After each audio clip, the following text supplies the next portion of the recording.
आपको लोग प्यार से डब्लू मणि त्रिपाठी कहते हैं, इसके पीछे कहानी क्या है? और जब मैं भारतीय जनता पार्टी के साथ था तो जो विपक्ष के लोग थे, जो समाजवादी पार्टी के लोग थे, वो हम लोग का उत्पीड़न करना चाहते थे। आप इतने समय से इतना जनता के बीच रहे, लोगों की समस्याएं सुनते आए, उनका निवारण भी करते आए, तो उसके बाद आपको ऐसा नहीं लगता कि क्या पार्टी में रहते के बाद भी मेहनत आप करते हैं, फल कोई और ले जाता है? तो मेरे मन में भी एक सपना आया कि मैं चुनाव लड़ूंगा और मैं लोगों को बताऊंगा विधायक कैसा होना चाहिए। 2012 में आपने निर्दलीय भी लड़ा था डब्लू जी। जो कोई भी नेता बनता है उसके पीछे 100 लड़के अपने जवानी की कुर्बानी देते हैं और अपने पत्नी के बेड पर भी जिंदाबाद के नारे बोलते हैं, क्योंकि दिन भर नेता के पीछे बोलते हैं और रात को सपने में बोलते हैं। This video is sponsored by Ram group of companies, co-sponsored by nature house and Bhaiya ji silver coated इलायची। नमस्कार, आप देख रहे हैं बक्कई चौक और मैं हूं आपके साथ गरिमा त्रिपाठी। देवरिया के काफी चर्चित नाम विजय प्रताप मणि, जिनको लोग प्यार से डब्लू मणि त्रिपाठी भी कहते हैं, आज हमारे साथ मौजूद हैं। आज हम इनसे बातचीत करेंगे, इनके राजनीतिक करियर के बारे में जानेंगे। तो सबसे पहले आपका बक्कई चौक पे बहुत बहुत स्वागत है। बहुत धन्यवाद आपको। आपको लोग प्यार से डब्लू मणि त्रिपाठी कहते हैं, इसके पीछे कहानी क्या है? डब्लू मणि त्रिपाठी मेरा छोटा नाम है और लोग उसको प्रेम से डब्लू मणि त्रिपाठी कहते हैं। कागज पे मेरा नाम विजय प्रताप मणि त्रिपाठी है। आपका ये राजनीति में आने का आपने कैसे चूज कर लिया कि आपको राजनीति में आना है? देखिए, हम लोग जनरल श्री प्रकाश मणि त्रिपाठी जी के परिवार से पहले से जुड़े थे और श्रीनिवास मणि त्रिपाठी जी गौरी बिहार से चुनाव लड़े थे। हम लोग उनके साथ थे और भारतीय जनता पार्टी में बहुत ईमानदारी से काम करते थे। और जब मैं भारतीय जनता पार्टी के साथ था तो जो विपक्ष के लोग थे, जो समाजवादी पार्टी के लोग थे, वो हम लोग का उत्पीड़न करना चाहते थे, क्योंकि हम लोग सक्रिय लोग थे और उनके परिवार से जुड़े थे, भारतीय जनता पार्टी से जुड़े थे और भारतीय जनता पार्टी के लिए हर स्तर पर काम करते थे, कार्यकर्ताओं को जोड़ते थे। मैं भारतीय जनता पार्टी का मंडल अध्यक्ष भी बना और धीरे धीरे मैं राजनीति में आया और गांव का प्रधान बना। गांव के लोगों का बहुत सम्मान करता था, गांव के लोग मेरा भी बहुत सम्मान करते थे। मेरा गांव बहुत विवादित था। मैं अपने गांव के सारे विवादों का समाधान गांव स्तर पे लोगों को बैठा करके मैं विवादों का समाधान करता था। मेरे गांव में सैकड़ों मुकदमे थे, मैं सबका समाधान गांव स्तर पे करा दिया। और आज 20-25 साल में एक एनसीआर भी मेरे गांव में मैंने दर्ज नहीं कराया है। तो जो विपक्ष के लोग थे वो लगातार उत्पीड़न करते थे। मुझे फर्जी मुकदमे में मेरे खिलाफ फर्जी मुकदमा लिखवाया और जेल भिजवाना चाहते थे।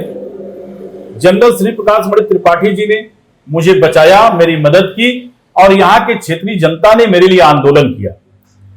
तो मेरे मन में भी एक सपना था। मेरे पिताजी और मैं भी एक सामान्य परिवार से हम लोग थे और मेरे पिताजी की उसी समय मृत्यु हो गई थी जिस समय मैं फर्जी मुकदमे में फंसा। मेरा परिवार नदी के बीच धार में था। मैं अपने भाइयों के लिए काम करता था, अपने परिवार के लिए काम करता था, अपनी माताजी की दवा में लगा हुआ था। लेकिन उस समय लोगों ने मुझे, समाजवादी पार्टी के लोगों ने, अन्य पार्टी के लोगों ने मुझे मुलजिम बनवाया। मैं उनसे संघर्ष किया, मैं हटा नहीं, मैं लड़ा उनसे और मुझे उसमें सफलता मिली। मेरे माताजी का भी एक सपना था। जब हम लोग बैठते थे, क्योंकि मैं उन्हें बहुत मानता था, बहुत प्रेम करता था, तो मेरे मन में भी एक सपना आया कि मैं चुनाव लड़ूंगा और मैं लोगों को बताऊंगा विधायक कैसा होना चाहिए।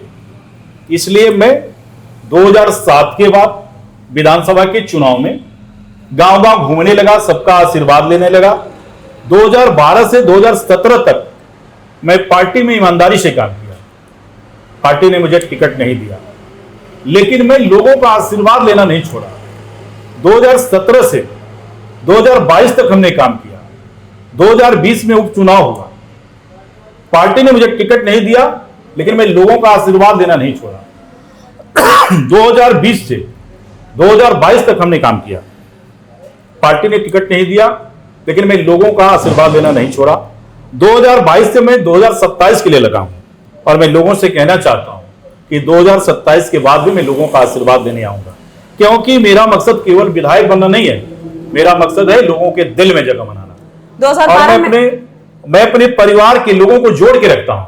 मेरे भाई मेरे साथ हनुमान की तरह रहते हैं और मैं अपने भाइयों और पूरे परिवार के साथ हम लोग बड़ी ईमानदारी से बहुत खुश रहते हैं। लेकिन तमाम ऐसे लोग हैं जो हम लोगों से एलर्जी रखते हैं, जबकि मैं गरीब लोगों में रहता हूं। और गरीब लोगों में इसलिए रहता हूं कि जब भगवान राम लंका में गए थे तो किसी राजा को लेकर नहीं गए थे, वो राजा दशरथ के लड़के थे। वो चाहते तो बहुत राजा ले जाते, लेकिन वो आदिवासी को ले गए, वनवासी को ले गए, बानर को ले गए, भालू को ले गए, कोल को ले गए, भील को ले गए, और लंका जीत के आए। तो मैं भी गरीब लोगों के आशीर्वाद से देवरिया जीत के जाऊंगा। इस क्षेत्र में बहुत समस्याएं हैं जो मैं जानता इसलिए हूं कि मैं एक एक गांव घूमता हूं। मुझे मलिया टोला से लेकर लंका टोला, मुरिकटवा टोला, मटियरी, चकजीवन मठिया से बिलवा पांडे तक, लक्ष्मीपुर से करमाजितपुर तक कोई ऐसा गांव नहीं है, कोई ऐसा टोला नहीं है, कोई ऐसा मजरा नहीं है, कोई ऐसा परिवार नहीं है जहां मैं गया नहीं हूं। मैं सबका आशीर्वाद लेता हूं और लोगों का भी इच्छा है कि पार्टी मुझे टिकट दे और मैं यहां से विधायक बनूं। 2012 में आपने निर्दलीय भी लड़ा था डब्ल्यू जी, लेकिन उस समय पूरे मंडल में जी जो लोग भी चुनाव लड़े थे जनता दल यूनाइटेड से, उसमें सबसे ज्यादा वोट में। आपका इतना लंबा सफर रहा है भारतीय जनता पार्टी के साथ, लेकिन आज तक आप टिकट को लेकर के सफर कर रहे हैं। आखिर इसके पीछे क्या कहानी है? क्या आपको लगता है, क्या कारण है? देखिए, टिकट लखनऊ और दिल्ली से मिलता है जी, और मैं काम लोगों में करता हूं। मैं गांव में घूमता हूं। मैं चाहता हूं कोई भी विधायक बने उसका रास्ता नीचे से जाए, वो लोगों का आशीर्वाद लेना जरूरी समझे, क्योंकि लोकतंत्र में जनता ही जनार्दन है। मैं उनका आशीर्वाद लेता हूं और बड़े नेताओं का शिकार हो जाता हूं, क्योंकि मैं मेहनत करता हूं। तो लोगों को लगता है कि डब्लू मणि अगर विधायक बनेगा तो मेरे लड़कों को भी, मुझे भी इसी तरह का मेहनत करना पड़ेगा, तो मुझे लोग रोक देते हैं। लेकिन मैं ये जानता हूं कि लोग मुझे कब तक रोकेंगे। जनता का रुझान है मेरे पक्ष में। आज पूरे देवरिया में, हर चौराहों पर, हर गांव में, हर टोला पर मेरे बारे में लोग सोच रहे हैं। मेरे लिए mouth media, electronic media, print media के माध्यम से शीर्ष नेतृत्व को बता रहे हैं कि डब्लू मणि को टिकट दीजिए और यही देवरिया से विधायक बनेंगे। और पार्टी से भी मैं कहना चाहता हूं, पार्टी चाहे जिस एजेंसी से सर्वे करा ले ईमानदारी से, उसमें डब्लू मणि एक नंबर आएगा, क्योंकि हमने लोगों का काम किया है। मैं कोरोना काल में भी एक दिन अपने घर नहीं रहा हूं। मैं हजारों लोगों की अर्थी को कंधा दिया हूं, मैं राशन बंटवाया हूं, मैं प्रतिदिन क्षेत्र में रहा हूं। और आज भी जो गरीब लोग हैं, जिनके गांव में ट्रांसफार्मर, छोटी छोटी समस्याएं आती हैं, थाना पुलिस की समस्याएं आती हैं, मैं सबके लिए लड़ता हूं, क्योंकि थाना एक न्याय का मंदिर है। लेकिन जब लोगों को कुछ ऐसे एसएचओ हैं जिनके वहां न्याय नहीं मिल पाता है, तो हम लोग उससे लड़ते हैं और अपने लोगों को न्याय दिलाते हैं।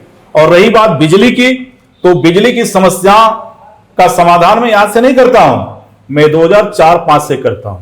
आप इतने समय से इतना जनता के बीच रहे, लोगों की समस्याएं सुनते आए, उनका निवारण भी करते आए, तो उसके बाद आपको ऐसा नहीं लगता कि क्या आप पार्टी में रहते के बाद भी मेहनत आप करते हैं, फल कोई और ले जाता है? देखिए, जमाना बदल गया है। मैंने आपको बोला है कि टिकट लखनऊ और दिल्ली से मिलता है जी। लोग दिल्ली में काम करते हैं, किसी एक नेता को पकड़ लेते हैं और टिकट लेके चले आते हैं। मैं उस तरह का टिकट मुझे नहीं चाहिए। मैं जनता के आशीर्वाद से टिकट मांग रहा हूं। पार्टी मुझे टिकट देगी, मैं चुनाव लड़ूंगा। मैं जानता हूं कि जनता का रुझान मेरे पक्ष में अब हो गया है, क्योंकि मेरा 20 साल का संघर्ष है। मैं एक दिन नहीं हुआ, मैं 20 साल से, 2007 से 2026 चल रहा है। मैं एक दिन अपने घर नहीं रहा हूं। बीच में मेरे भाई की तबीयत खराब हो गई, वो 2025 में 14 जून को, और मैं मेदांता में उनका इलाज कराया। पूरा परिवार बहुत ईमानदारी से हम लोग लगे रहे। भाई की मृत्यु हो गई, वो बच नहीं पाए। बीच में मेरी तबीयत खराब हो गई, मैं भी मर के बचा हूं। उसके बाद भी मैं लोगों के बीच में हूं, क्योंकि मुझे जनता से लगाव है। जब मैं लोगों के बीच में जाता हूं, लोगों का आशीर्वाद लेता हूं, मुझे उससे ऊर्जा मिलती है। और मैं फिर एक बार बोल रहा हूं, मैं विधायक बनूं या ना बनूं, मैं जनता का आशीर्वाद लेना नहीं छोड़ूंगा, क्योंकि राजनीति केवल विधायक बनने के लिए नहीं की जाती है। राजनीति एक सेवा है और मैं सेवा करने आया हूं, वो आजीवन करता रहूंगा। जब तक मेरे शरीर में शक्ति रहेगी, जब तक मैं जिंदा रहूंगा, तब तक मैं लोगों का आशीर्वाद लेना नहीं छोड़ूंगा। आपके साथ विरोध बहुत चलता है, बहुत लोग आपके पार्टी के हो चाहे अन्य पार्टी के हो तो विरोध बहुत करते हैं, तो उस पर कुछ आप बताएंगे? देखिए, कोई विरोध करे उससे मेरा कोई फर्क पड़ने वाला नहीं है। मैं ईमानदारी से काम करता हूं। जो विपक्ष के लोग हैं मुझे विरोधी मानते हैं, जो भारतीय जनता पार्टी के नेता बने वो मुझे अपना कंपटीटर मानते हैं। तो विरोध करें, जो मेरा विरोध करता है मैं उसका भी विरोध करता हूं और डंके के चोट पे करता हूं। मैं किसी से डरता नहीं हूं, कोई नेता हो या कोई गुंडा हो। मैं जनता से डरता हूं, जनता का सम्मान करता हूं और जनता के लिए कुछ भी करने के लिए तैयार रहता हूं। जो लोग मुझसे जुड़े हैं मैं उनके लिए कुछ भी कर दूंगा और कोई भी नेता हो, कोई भी गुंडा हो, मेरे साथ रहने वाले लोगों जो मुझसे संबंधित हैं उनका कुछ नहीं बिगाड़ पाएगा, क्योंकि मैं उसके लिए कुछ भी करने के लिए तैयार हूं। और मैं जानता हूं कुत्ता बिल्ली को दौड़ाता है लेकिन बिल्ली खड़ी हो जाती है तो काट नहीं पाता है। किसकी कितनी हैसियत है यह मुझे बताना नहीं है। हां, मैं किसी का विरोधी नहीं हूं, लेकिन जो मेरा विरोध करता है मैं उसका विरोध करता हूं। पहले नहीं करता हूं, जब वो मेरा करेगा तो मैं उसका जवाब जरूर दूंगा। ये विरोध का स्वर किसके लिए था, किसके लिए माना जाए? मैं जो भी मेरा विरोधी है मैं उसका विरोध करता हूं। हां, सम्मान से, प्रेम से, वो मुझसे जान मांगे मैं दे दूंगा। लेकिन अगर वो चाहे मुझे दबा देगा तो मैं मर जाऊंगा, मैं दबूंगा नहीं, क्योंकि मैं भारत देश का रहने वाला आदमी हूं। हमारे देश को आजाद कराने में बहुत ऐसे लोग शहीद हुए जो अपनी माता पिता को छोड़ गए, जो अपनी परिवार छोड़ गए और हंसते हंसते फांसी का गला में फंदा पहन के मर गए। तो डब्लू मणि अपनी पूरी जीवन एक तरीके से जी लिया है। मेरे 2 लड़के हैं, दोनों कामयाब हैं और मेरे भाई हैं, मेरा परिवार है। मैं एक लंबे परिवार में रहता हूं और सभी लोग आज के डेट में मजबूत हैं और मेरे साथ हैं।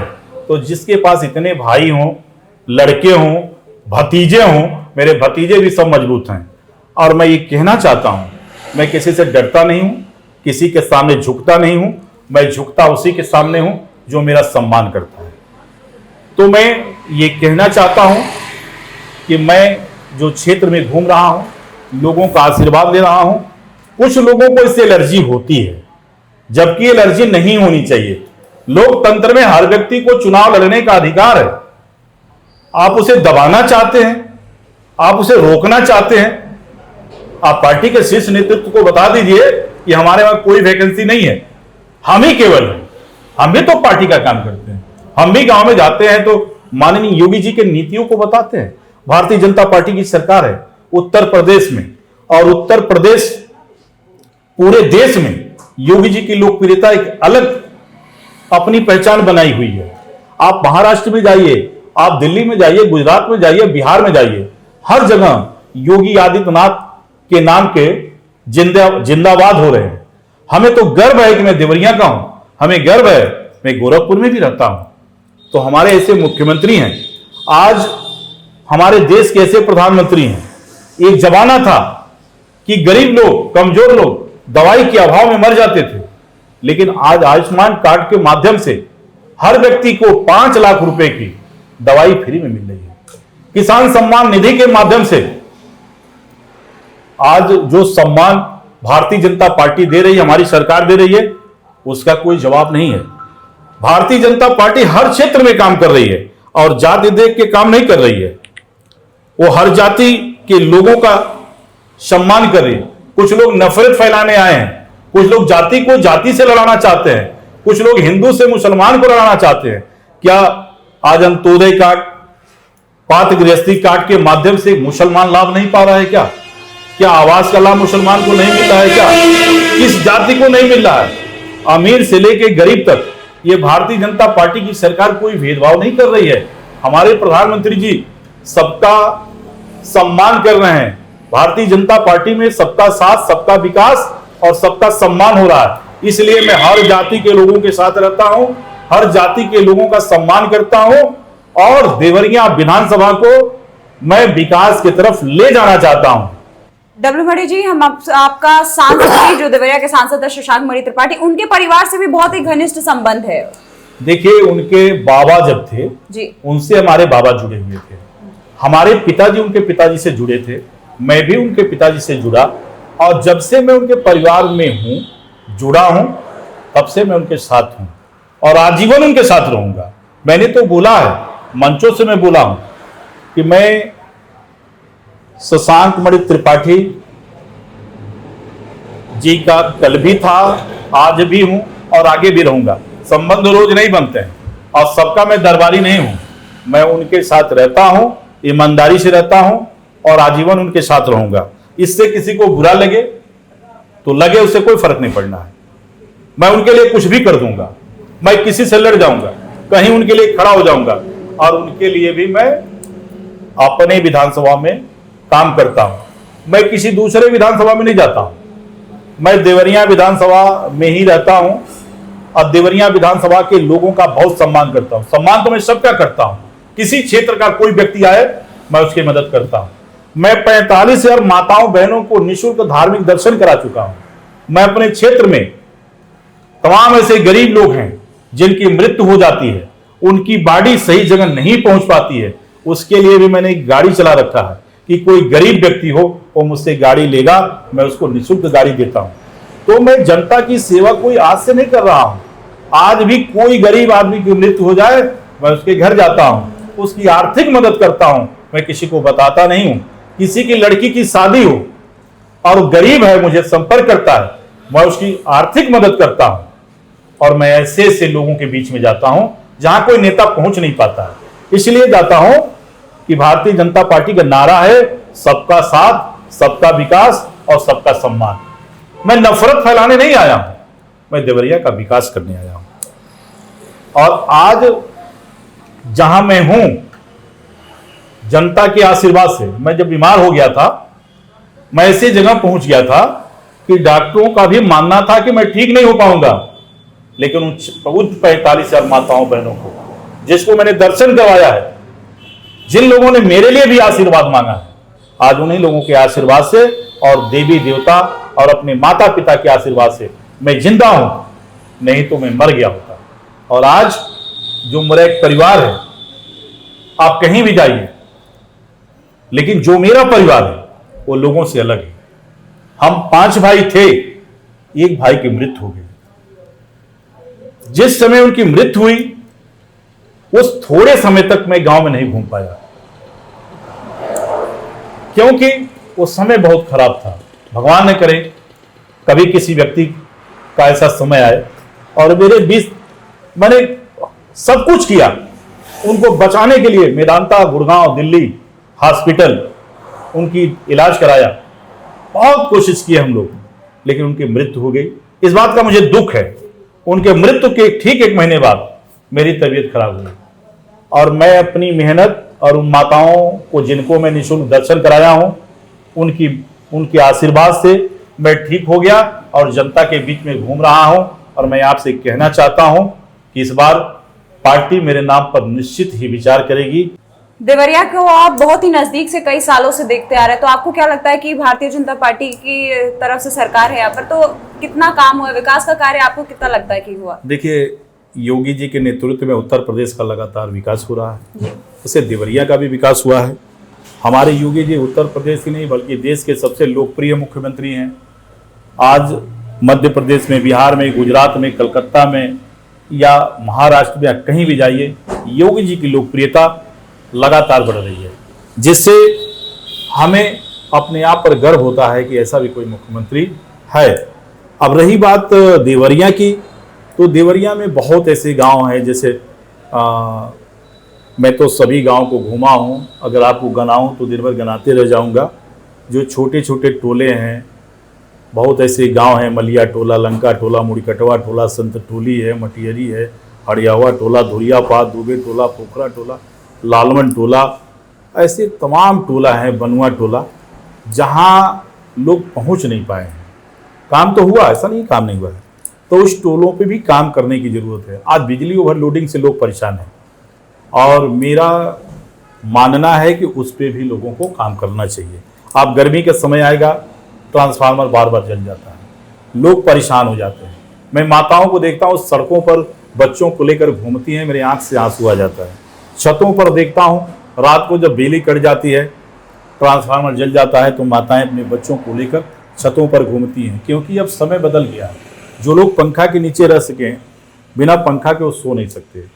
तो ऐसे भी गरीब लोग हैं, कमज़ोर लोग हैं गांव में, जिनको जब लाइन नहीं मिल पाती है, उनके घर जनरेटर नहीं है, उनके घर इन्वर्टर नहीं है, वो बहुत उनको पीड़ा होती है। और उसको मैं देखता हूँ तो मुझे बहुत दर्द होता है। इसलिए मैं चाहता हूँ मैं विधायक बनूँ तो पहला काम मैं करूँगा कि बिजली ओवरलोडिंग से लोगों को निजात दिलाऊंगा। और जो छोटे छोटे टोले हैं, मजरे हैं, जो गांव हैं जहां ये लोग नहीं पहुंच पाए हैं, वहां के लोगों का भी मैं सम्मान करूंगा, वहां के लोगों में भी काम करूंगा। और मैं गरीब लोगों में रहता हूं, गरीब लोगों का आशीर्वाद लेता हूं। और गरीब लोगों में इसलिए रहता हूं कि जब भगवान राम लंका में गए थे तो किसी राजा को लेके नहीं गए थे। वो राजा दशरथ के लड़के थे, वो चाहते तो बहुत राजा ले जाते, लेकिन वो आदिवासी को ले गए, वनवासी को ले गए, बानर को ले गए, भालू को ले गए, कोल को ले गए, भील को ले गए और लंका जीत के आए। तो मुझे भी लगता है कि मैं गरीब लोगों के आशीर्वाद से देवरिया जीत के जाऊंगा, तो मुझे पूरा भरोसा है। अगर आपको टिकट मिल गया, क्योंकि आप टिकट इस बार मांग रहे हैं भारतीय जनता पार्टी से, अगर आपको इस बार टिकट मिल गया तो कौन सा ऐसा कार्य है जो आप सबसे पहले कराएंगे? देखिए, टिकट मिलेगा, मैं विधायक बनूंगा तो सबसे पहला काम मेरा होगा जो देवरिया विधानसभा की बिजली ओवरलोडिंग से मैं निजात दिला दूंगा। दूसरा काम मैं ये करूंगा कि बेरोजगारी की बहुत समस्या है जी। तमाम लड़के हैं, जो कोई भी नेता बनता है उसके पीछे 100 लड़के अपने जवानी की कुर्बानी देते हैं और अपने पत्नी के बेड पर भी जिंदाबाद के नारे बोलते हैं, क्योंकि दिन भर नेता के पीछे बोलते हैं और रात को सपने में बोलते हैं, तब कोई नेता बनता है। लेकिन जब नेता बनता है उसके बाद उन नौजवान लड़कों के सपने अधूरे हो जाते हैं, क्योंकि उसका वो मदद नहीं कर पाता है। नेता केवल अपने काम में लग जाता है, उसी को समाज सेवा समझ लेता है। अपना घर बनाना, अपने लिए गाड़ी घोड़ा खरीद लेना, अपनी व्यवस्था टाइप कर लेना, ये कोई समाज सेवा नहीं है। जब मैं विधायक बनूंगा तो कम से कम देवरिया के 100 नौजवान लड़कों को मैं रोजगार दूंगा जो मेरे नाम से जाने जाएंगे। आज भी कम से कम 100 सवा 100 से अधिक लोग मेरे वहां रोजगार करते हैं और हर महीने उनको हम लोग तनख्वाह देते हैं। तो जब तक हम नौजवानों को रोजगार नहीं देंगे, तमाम ऐसे माताएं बहनें हैं जो गांव में हैं, गरीब हैं, उनके तक लोग पहुंच नहीं पा रहे हैं, उनके समस्याओं का समाधान नहीं हो पा रहा है। नेता के पास तो वही लोग जाते हैं जो सबके वहां जाते हैं जी। मतलब मैं आज से नहीं, मैं बहुत दिन से देख रहा हूं, 20 साल से देख रहा हूं। वही लोग पुराने जमाने के नेताजी के साथ थे, वही लोग नए जमाने के नेताजी के साथ हैं। गरीब आदमी के पास नेताजी पहुंच ही नहीं पाते हैं, क्योंकि उनके जनता दरबार में पहुंचने के लिए उसके पास पैसा ही नहीं है, उसके पास किराया नहीं है, उसके पास साधन नहीं है। जब मैं विधायक बनूंगा तो जनता दरबार नहीं लगाऊंगा, मैं जनता के बीच में जाके उनकी समस्याओं को सुनूंगा। आप हमारे चैनल के माध्यम से अपने लोगों को क्या संदेश देना चाहते हैं? देखिए, मैं लोगों से ये कहना चाहता हूं कि वो लोग 10 रुपए का बर्तन खरीदते हैं तो 4 बार चेक करते हैं, बजाते हैं उसको, तब खरीदते हैं। तो नेता भी चेक करिए। एक नेता ऊपर से टिकट लेके आता है, चुनाव जीत के चला जाता है, ये बहुत दुर्भाग्य है। जबकि लोकतंत्र में ऐसा नहीं है। पहले राजतंत्र था तो रानी के कोख से राजा पैदा होता था, मतलब राजा का बेटा ही राजा बनता था। जब लोकतंत्र में राजा मत पेटी में पैदा होता है, जनता के आशीर्वाद से, जनता के वोट से, जनता अपने वोट की कीमत समझ जाएगी तो नेता वही बनेगा जो जनता में लोकप्रिय होगा।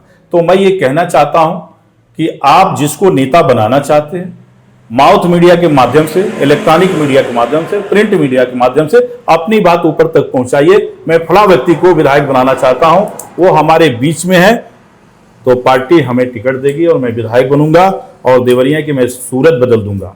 और मैं सभी गांवों को जानता हूं, चकजीवन मठिया से बिलवा पांडे तक और उधर लक्ष्मीपुर से करमाजितपुर तक कोई ऐसा गांव नहीं है, कोई ऐसा टोला नहीं है जिसमें मैं एक बार नहीं 20-20 बार घुमा हूं।